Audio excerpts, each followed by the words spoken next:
Okay, good morning and welcome everyone to this NHT online webinar with me, Andy Walls, and Philippa Ollerhead, who's there on your screen, or on my screen in front of you there, looking at the latest on Ofsted inspections and where we are and where we will be for the summer term, and hopefully where we then get to come September.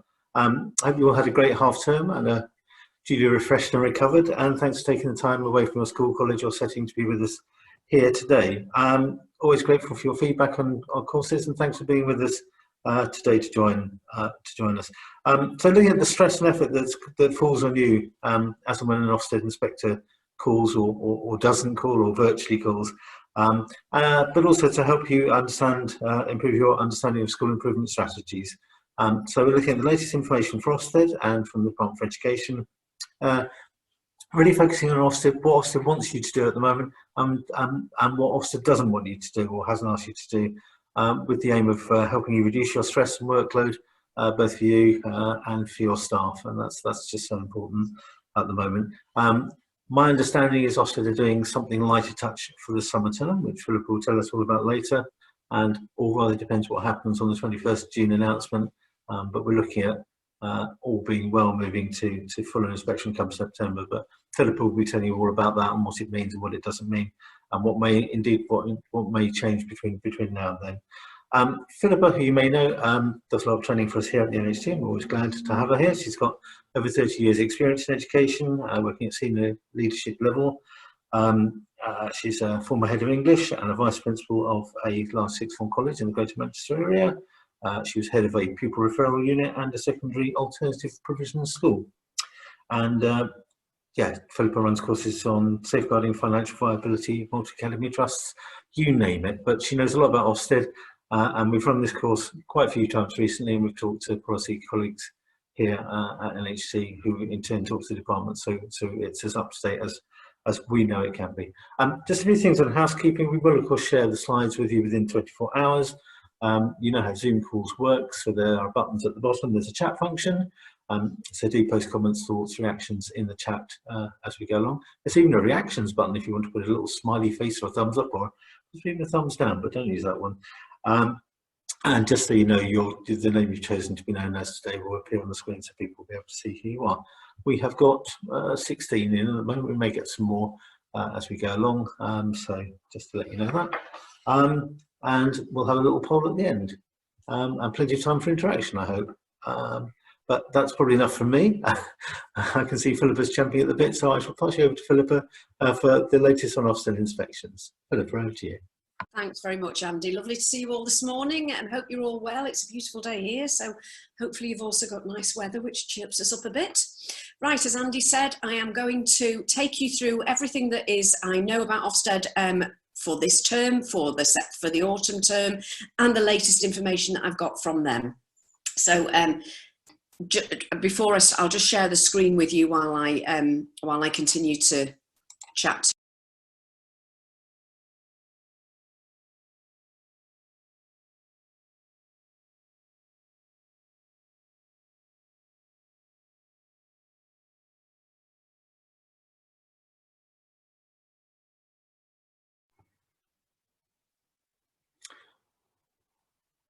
There we go. I'll just take you through what the plan is for the next 45 minutes before I start the PowerPoint. So as Andy said, the information that we've got here for you today, it's a taster of our full Ofsted course. So what I've done is I've concertinaed down all the information about what the process is going to be in the summer term and the autumn term, because I feel that's probably the most useful short update that I can give you, and further information will be in the full course, and I'll tell you about that as we move through.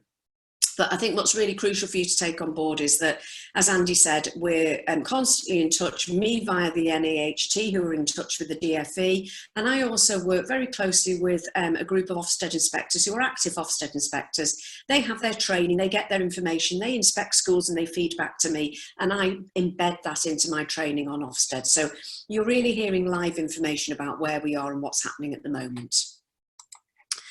So as Andy said, I've worked with the NAHT for 6 years now. I've been an advisor for that length of time. So not only do I offer training for the NAHT, but I'm also an advisor for groups of schools all around the country. So I have a real strong sense of what inspection feels like on the ground from my own schools feeding back to me.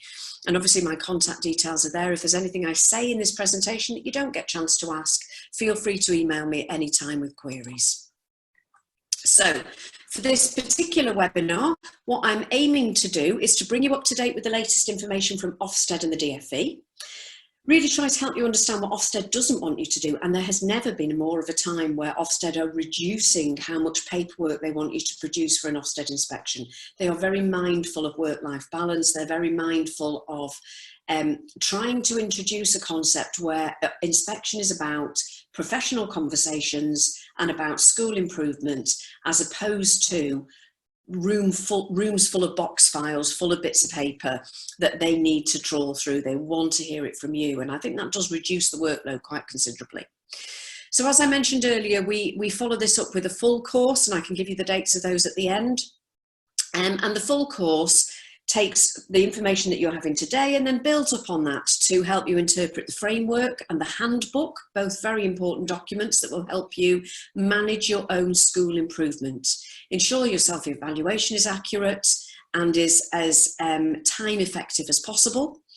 Think about strategic planning as part of that self-evaluation. Think about that clear and measurable success criteria for improvement, and ensure that all staff and governors are well prepared and know what to expect.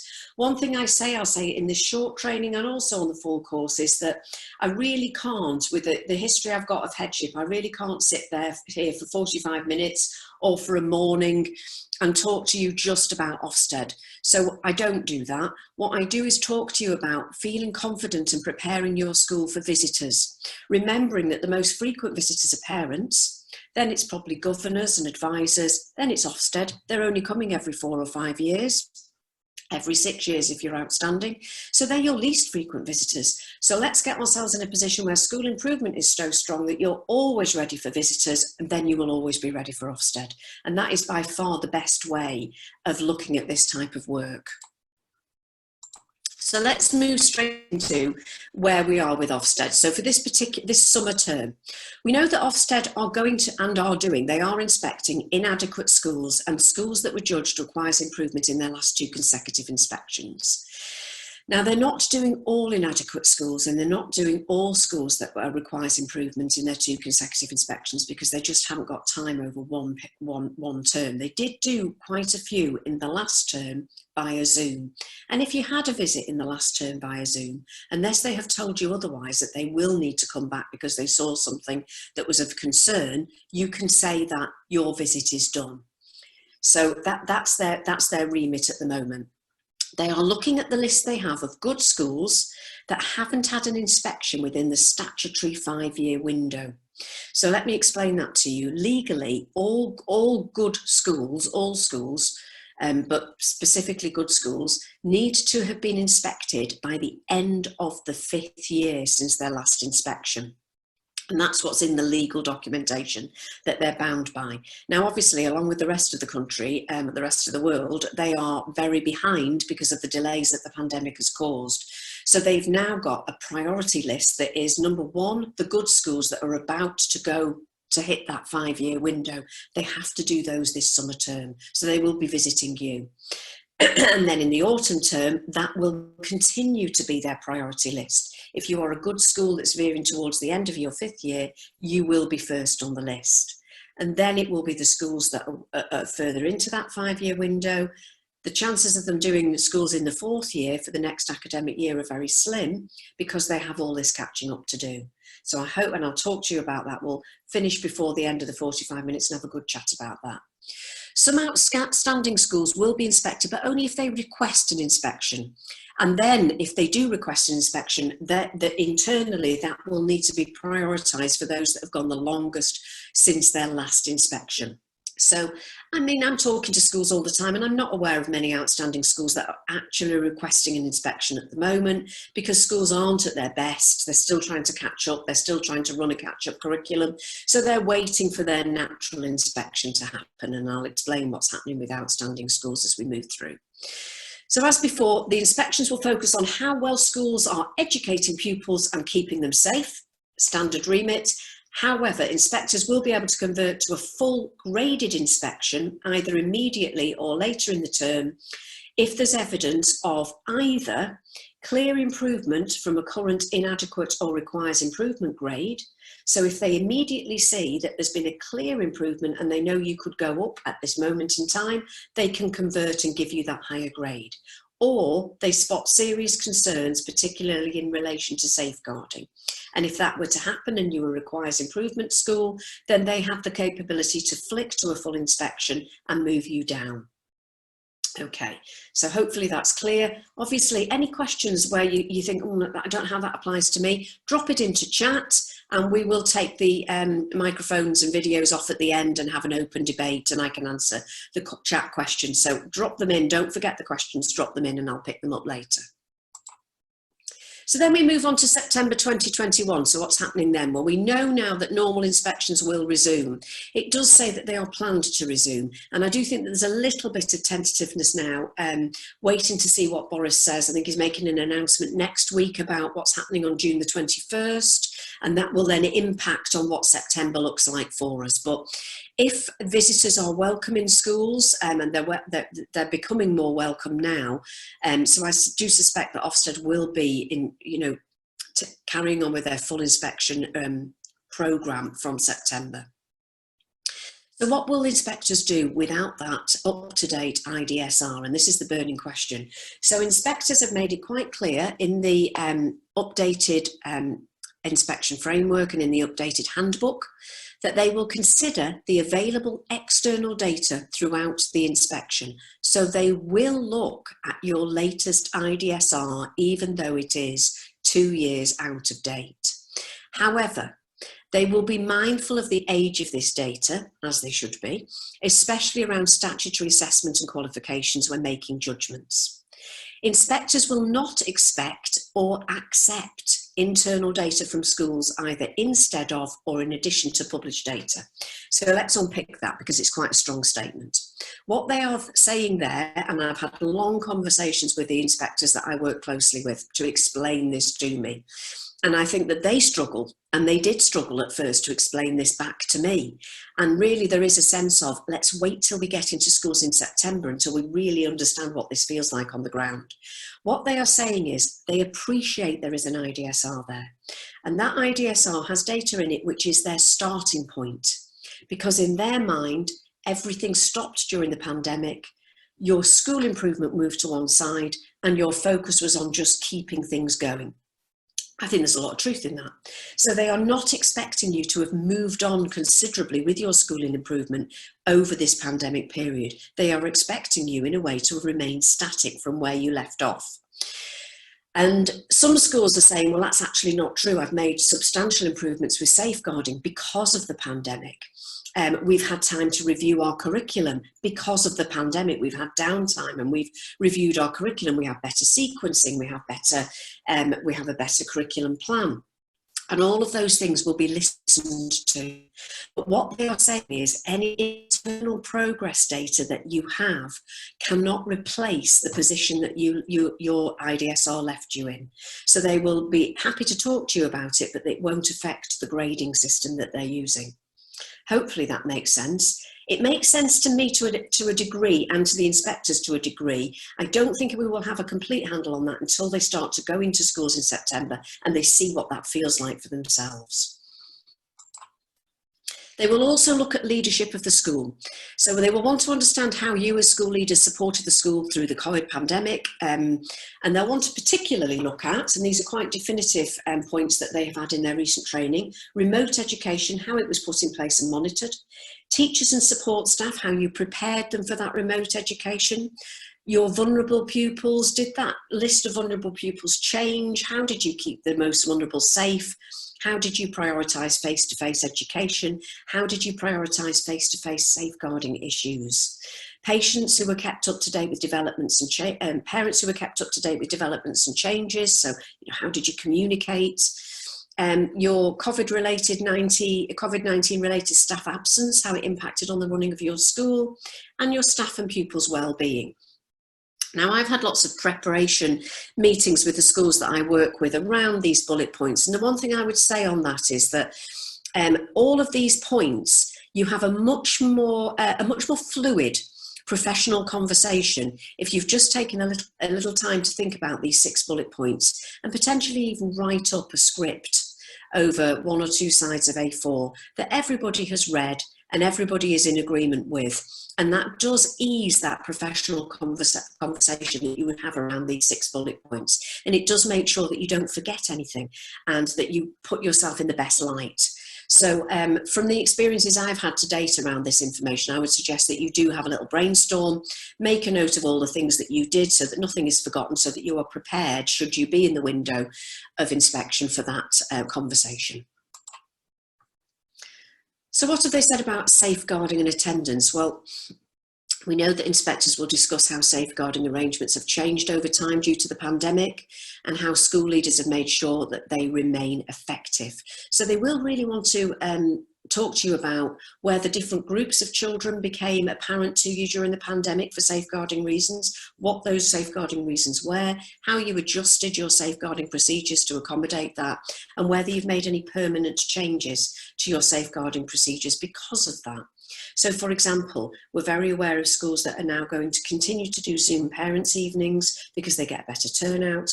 They're going to continue to do safeguarding bulletins that they email out, that they're going to have parental meetings over Zoom because they just get a better, in the evenings sometimes, because they just get a better turnout. And all of those things are positives that the schools can take from the pandemic and move forward. And they're actually interested in hearing about this because they want to record it and they want to make sure that they can articulate this then when they report back to the DfE. And inspectors want to also discuss your attendance patterns within the school. So they want to know how the pandemic affected those attendance patterns, and they want to understand how you responded to those. However, they won't be making any judgments about attendance between March 2020 and March 2021. So they may ask you about that attendance pattern, but they can't make any judgments during that period, because during that period, for a substantial period of time, the country was in different tiers. If you remember that, we had tiers 1 to tier 4, and the schools that were in the higher alert tiers areas, they had poorer attendance than those in the lower. So that it's an inconsistent picture across the country, which is why they will quite happily talk to you about that period and how you managed attendance, but it's not going to affect your judgment in any way. So let's think about the phone call. I think the phone call is really quite pivotal. What inspectors say to me, and I found this fascinating when they first said it, but I completely understand it. They've said that they prepare for an inspection by looking at the website first of all. Of course, they do that a couple of weeks before they come, and they get a sense of the school from the website. They look at the statutory information, and they look at what more you've put on there and the atmosphere that you create. So that's their first port of call. Then they look at your last inspection report, they look at your census, they look at your IDSR, all the information that's in the public domain and available to them. And then the next thing that happens is they have the phone call with you. And they quite clearly said to me, and I understand this, that the phone call gives them a sense of the professionalism and confidence of the leadership of the school. So the more prepared you are for the phone call and the more professional you are in your stance during the phone call, the better the outcome will be from that particular aspect of inspection. They will come into your school the following day feeling that they are coming into a school that is good or better because it has a confident and competent leadership. So what can you do to put yourself in that strong position? Well, first of all, you don't need to have anything available that you don't already have. You wouldn't be preparing anything specific for this phone call.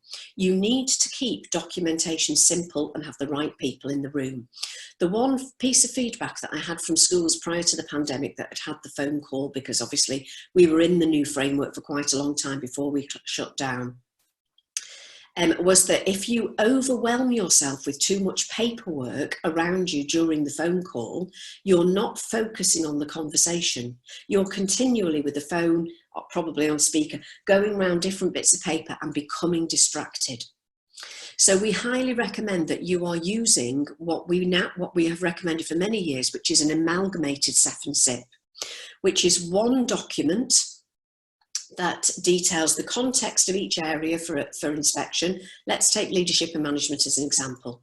A paragraph about your leadership and management team, some strengths, those are the things that are above the national average, your weaknesses, the things that you know you need to improve, and then underneath that an action plan of those, how you're going to make those improvements, and the progress that you've made in the autumn, spring, summer term.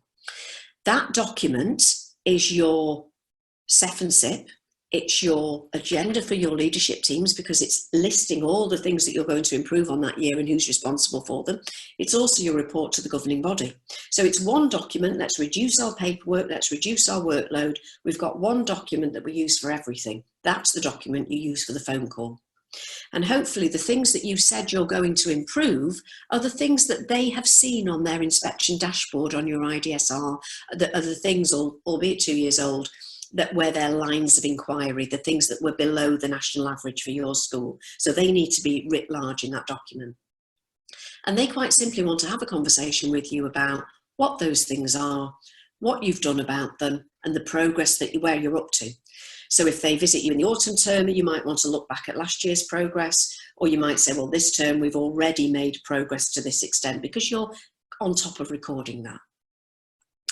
So you'll have a simple documentation system and the right people around you and the inspector on speakerphone. You will ensure your school improvement plan is clear, precise and updated. You'll use the latest inspection handbook to ensure that you're aware of what inspectors will need to access during the inspection. The handbook is the most valuable document you can download from the DfE website, and it has a bullet pointed list of what inspectors will need to access during an inspection. There's no rocket science here. It's everything you would expect. It's attendance data, it's staff lists, it's timetables, quite a clear bullet pointed list. If you can say to an inspector during the telephone conversation, I know what you need to see while you're here, and take them through the list, I'll make sure that's available for you on a laptop in your base room. That makes them feel confident that you are on top of the process. And you can also, using the latest inspection handbook, prepare a draft 2-day timetable. You can see from point 4 that you know what they need to look at. You know they need to go around classrooms, they need to speak to governors, you want them to speak to staff, you want them to have a pupil voice. Put a draft 2-day timetable together. Definitely put the majority of the activity in day 1, when you will have 2 inspectors on site. Less activity in day 2, when you will only have 1 inspector on site.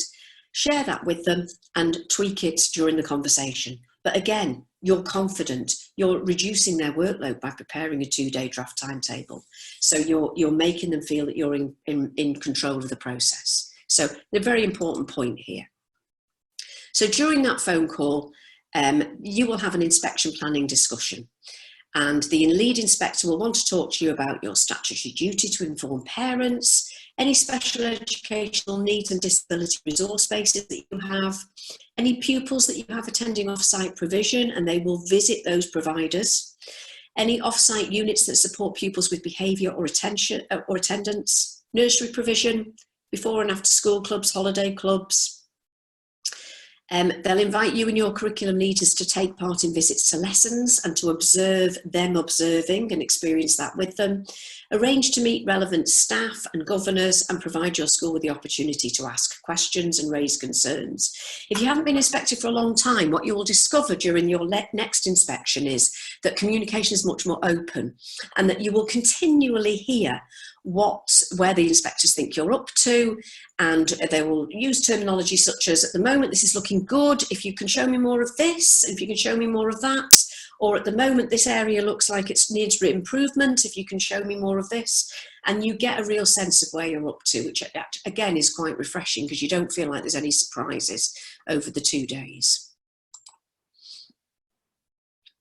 So let's take you through each category of school and talk to you specifically, each category of Ofsted grade, and talk to you specifically about where you are from September 2021 onwards.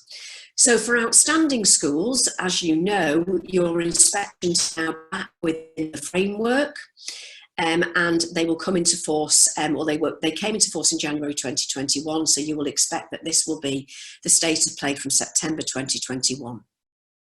So you will get an initial Section 5 or a Section 8 inspection within 6 years. So good schools are within 4 years and outstanding schools within 6 years. So how will they start this process? So schools that were last inspected before September 2015 will get an initial Section 5 inspection. So a Section 5 inspection is a full inspection during which Ofsted have the opportunity to change your grade. So you have been inspected the longest time ago, and you will get a full inspection where your grade will either remain at outstanding or has the capability to be moved down to good, RI or below. And you will be prioritised according to the length of time you were inspected. The longest, the first, clearly. So I've got some schools that were inspected in 2007 that I'm working with. So clearly they're going to be on the top of the list. So you can make a judgment from when you were last inspected as to when you think that may happen. Schools that were last inspected after September 2015 will likely get a Section 8 inspection. Section 8 inspection is a light touch where the grade will be maintained, but you will have a window to improve should they observe things that need improvement. Now, I suspect that that window will be 2 years as it is with good schools. So you will expect a full inspection within 2 years of your Section 8 inspection. And within that period, you will have time to make the improvements that they have outlined to you. I think that you should expect to be prioritised after the schools that were inspected before 2015, so you will have a delay before your first inspection even happens. You've got to appreciate that it's a finite team, they are already behind, they have to prioritise. Good schools, so short inspections of good schools happen over 2 days unless the school has less than 150 pupils on roll, and then it's 1 day. This will give more time to make sure inspectors have time to look at evidence, move around, look at classrooms, talk to pupils, just gather that evidence. If you are a small school with less than 150 pupils, but you are a complex school, special, alternative provision, then you could expect 2 days with 2 inspectors, and you'll know that because historically that's what you've always had, and don't expect that to change. So good schools most routine inspection will normally receive a short inspection approximately every 4 years. As long as the quality of education remains good, there's been no significant change of provision, and there's been no qualifying complaints. So remember that a qualifying complaint is a complaint that has been investigated by the local authority and has been upheld. So as long as you're not in a position where a complaint has been upheld, that will not trigger an inspection. So you should expect an inspection approximately every 4 years, taking into consideration that we are currently in a catch-up situation. I would suggest for the next 2 academic years. For the next 2 academic years, we will be in a catch-up situation, and you will have less emphasis on data because the IDSRs are out of date. I think this is, anybody inspected over the next 2 years is going to have a refreshing experience, because inspectors will be looking at your school improvement plans, your school improvement progress, as opposed to hard data. And I think that that will give you the opportunity to really show yourself at your best advantage. If it goes well, that may be a positive change that's taken into the future. So I'm really keeping my fingers crossed about that. Some good schools will automatically receive a full Section 5, that's where the grade can be changed. If the risk assessment indicates the school's performance has deteriorated significantly over those 4 years. Remember, significantly means your progress and achievement has dipped significantly. That's not going to happen because there's not enough data at the moment for them to be able to make that call, certainly for the next 2 years. If a school shows improved performance at its short inspection, so that it could be outstanding, then the next inspection will be a full inspection, will happen within 1 to 2 years. And similarly, if it's at the short inspection, the school shows signs that there are elements of RI, then the next inspection will be a full inspection within 2 years.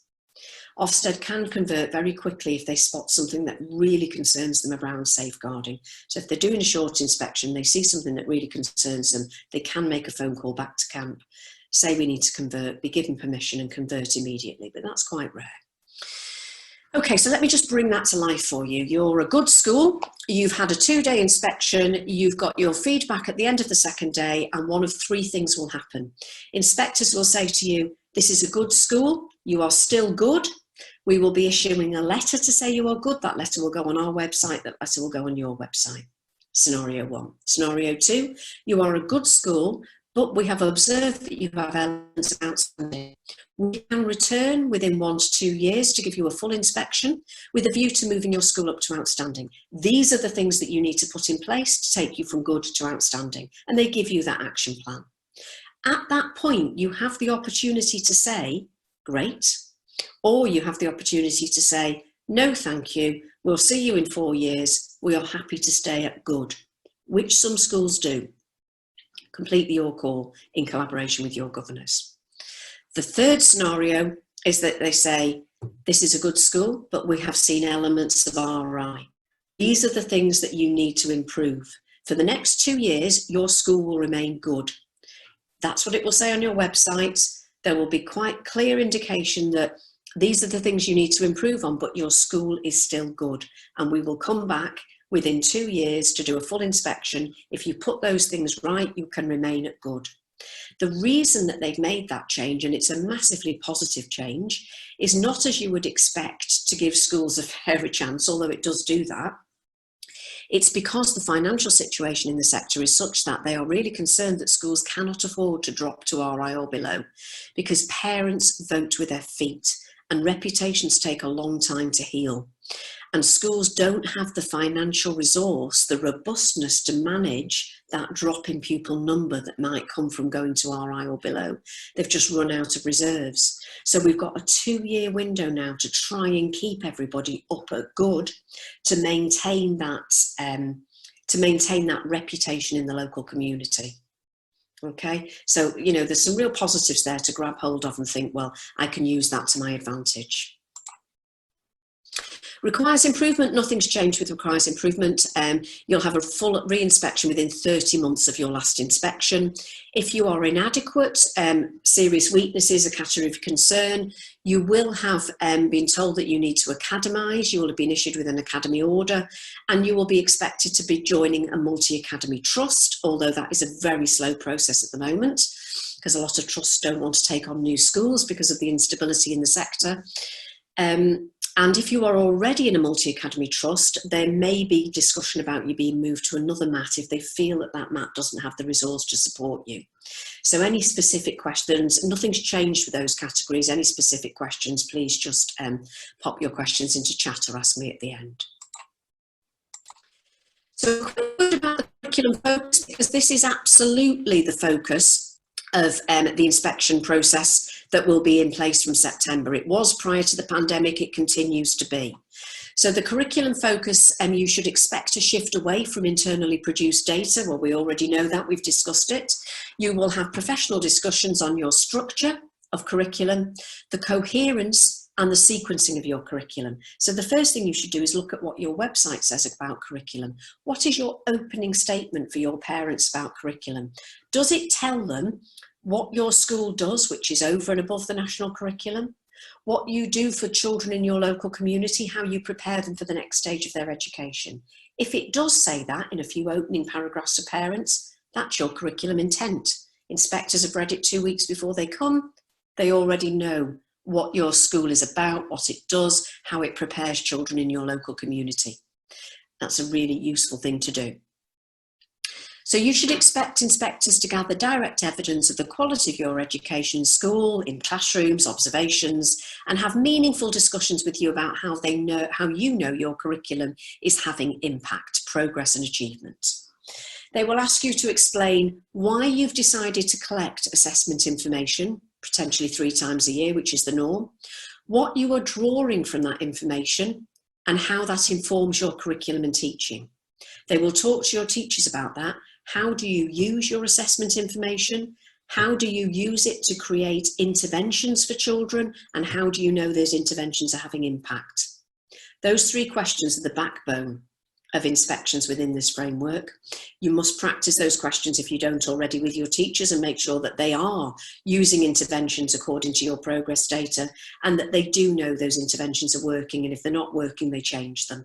So it's creating that flight path throughout the academic year as you assess the children 3 times. So inspectors will look at the extent your curriculum sets out its knowledge and skills, that's your sequencing, your curriculum plan, the way you teach and assess your selected curriculum and discussions about that, how you build on knowledge and skills, the outcomes pupils achieve, what you do which is over and above the national curriculum, what you do which is bespoke for your local community, and how you prepare children for the next stage of their education. If you take those last 3 bullet points, write that up into 2 or 3 paragraphs, and as your parents click on curriculum, that's your opening statement, then you have created, as I said, your curriculum intent, and inspectors and parents can read that and understand your curriculum. So when we finish this training, have a quick look at your website and see if you need to do that, because that's one of the things that schools have said to me made the biggest difference. Inspectors understood the curriculum before they arrived. Very useful. And obviously it's great for parents to know what you will do for their child while they are with you. Okay, so we've got 10 minutes before the end of the training, which is perfect timing. So I just want to take you through how to evaluate what the full course will do.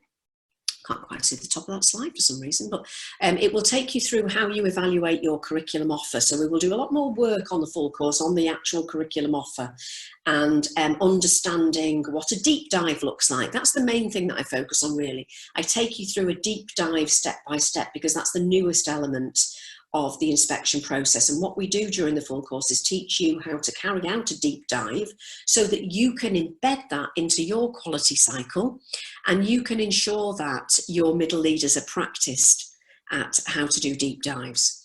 And we'll talk about how you communicate your curriculum proactively. And we'll talk about the behaviour criteria and how that's embedded into your pastoral programme, how you prepare your leaders and governors. So we'll look at the questions that leaders and governors are asked by Ofsted, and you can think about how you can prepare both of those groups of people.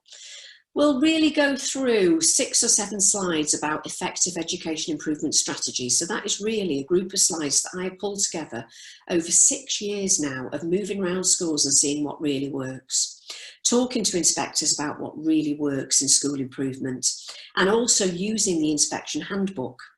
Because if you're not familiar with this document, please download it, because you'll find it so useful to help you manage your school improvement. The School Inspection Handbook is broken down into the Ofsted categories. Remember, the handbook is the document that is used to train Ofsted inspectors, so it's their guide on how to inspect, but you can use it to your advantage. It lists all the Ofsted criteria: leadership and management, quality of teaching, etc., etc. And it lists in bullet points what outstanding quality of teaching looks like, what good quality of teaching looks like. If we take the outstanding bullet points for each area and use those to create our school improvement plans by highlighting the areas that you know you haven't got in place or need to improve, you do that over a number of years, you suddenly find that you've got everything. Nothing slipped through the net. You've covered everything, and you're using their documentation to help you manage your own school improvement. It's a really useful tip, and a lot of private schools use that document to manage their school improvement, and that's where I picked up that tip from. And when we will really focus on safeguarding, because as you and I know full well, safeguarding is a pivotal part of inspection, absolutely pivotal part. It happens within the first 2 hours of the first day of a 2-day inspection. And if anything goes wrong within those first 2 hours, then your inspection grade cannot be anything other than RI or below. So I take you through a series of slides on safeguarding, but I also talk you through what those 2 hours feel like. From the minute inspectors arrive at your gate to the point at which they have finished that discussion with the DSL team. And that will give you the confidence to understand again how to embed safeguarding into your own school improvement cycle. So that's what the full course covers. And we have a full course on June the 16th, which I believe is actually nearly full. So there is a follow-up course on September the 15th. And I suspect that that will still be via Zoom, although obviously the website will give you information on that nearer the time. And then there's also an introduction to executive headship, which is on the 23rd of June. There are a lot of elements within this webinar that I've given you this morning that are part of that introduction to executive headship. So it's very much about how to prepare your school for external visitors, but there is also an extra section in that course about the skills of being an executive head. So if you're in a position where you're moving from headship to having an overview of several schools in the new academic year, then that might be the course for you. Okay, so I'm going to stop there, and I'm going to stop my share, and I'm going to take that screen down so that I can see you all. And I'm first of all going to go to chat while I just give you the opportunity to, we've just got a few minutes to take final questions. So I'm just going to go to chat first of all. And if you do have any questions, just prepare to come off come off mute and open your video. So that you can ask me questions and we can talk. So the first question is there an example of the pro forma CEFSIT which could be shared or we could be directed to?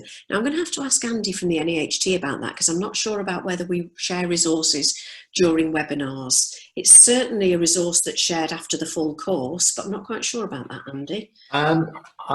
We do share it after the full course. I'm sure if somebody wants it, we can share it if that's okay. If that's okay with you, I mean, absolutely. Yeah, we're in the business of making heads happy, so I'm more than happy to do that. No problem for me to share that at all. I'll make sure that comes out to you. Okay, I'll dive off again. So a question from Zoe here. Previously, school had an enhanced learning provision. One of the inspectors needed to have this specialist training. Is this still the case? Very good question, Zoe. We're not entirely sure whether there's enough resource within the team at the moment for that still to be the case. I think the best answer to that is they will try, but they certainly can't guarantee it. And they are very aware of the fact that they can't guarantee it at the moment. So I think I'm not really giving you a great answer on that, Zoe.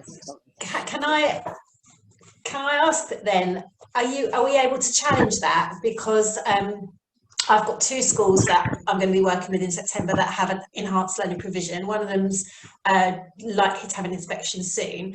Okay. Is that something that can be challenged then? Because it's such important information, it's such an important skill to have. Absolutely. So of course it is. So you can challenge that when you're you've got your phone call from Ofsted, and then your lead inspector will have an arranged phone call with you, and during that phone call you can specifically say, look, this inspection won't be the way it should be unless I have somebody with these skills. Can you arrange for somebody with these skills to be on the team? And then they have the capacity to be able to pull people onto the team for the following day. So that's the best way to challenge it, Zoe, in that phone call. No problem. Will this have any focus on deep dives in maintained nursery schools? Yes, certainly, Joy. When I do the full course, I talk about deep dives in for every age group and every type of curriculum. So you'll get an understanding of how to do deep dives in the maintained nursery school sector. Okay. Yeah, Joy, yes, definitely. It's being recorded, so you'll have the availability to be able to watch it. I think Andy's will be able to put a link on there. I believe it goes onto YouTube, and you'll be able to see the beginning of it. Sorry about that, Joy. Sorry you missed the beginning of that. So is there anybody else that would like to ask questions before we finish? Feel free to unmute or to open your video and have a chat with me if anybody else has got any questions before we finish.